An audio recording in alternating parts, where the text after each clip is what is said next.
How do I enter the present moment, somebody is thinking right now. I can't get out of my head.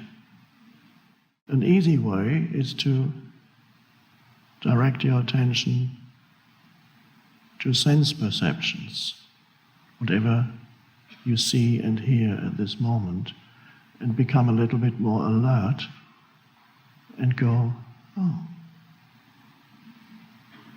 there's an alertness that rises and that heightens your sense perceptions, auditory, visual. You suddenly become conscious of your surroundings. And you might notice that your once usual state, well, not yours because you're all advanced spiritual practitioners, but other people's usual state is they're hardly here. They're only present enough not to bump into furniture. Whatever is happening around them is peripheral to their attention. And a huge amount of their attention is continuously absorbed by thinking. And a lot of that is actually not terribly relevant to anything. But it pretends to be extremely important. Every thought has this seductive quality to it. It wants to draw you in. It has a pull, like a magnet. And if you follow each thought, it'll take you, you're at the mercy of whatever arises in your mind, and you live like that. What a terrible existence. And you go drawn this way and that way. And then after a few years, you can see it in your face. Your face becomes very tense. And there's no longer a light shining through your eyes. Because all the consciousness is being devoured by the mind. And that's a dreadful state. It's been like this for a long, long time, many thousands of years. And that really, your entire sense of who you are, which is the most vital thing to know who you are.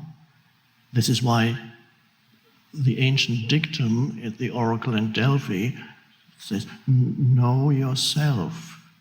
And one of a very important meditation recommended by, for example, Ramana Maharshi and other teachers is the question, who am I?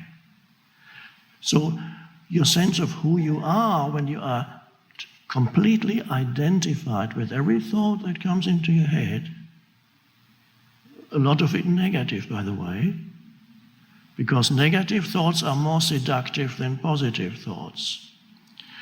You can think about an unpleasant person who did something to you yesterday, or said something, or failed to say something, or failed to do something, or should have done something. You can think about that for a long time, but you can't think that much about a beautiful sunset. You go, okay.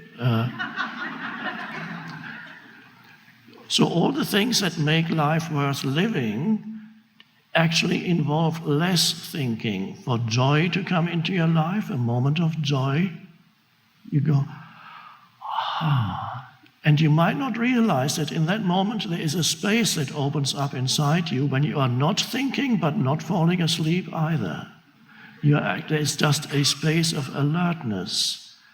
And that is really already a glimpse. That is what in Zen they call satori, which is a flash of enlightenment, a flash, a momentary realization.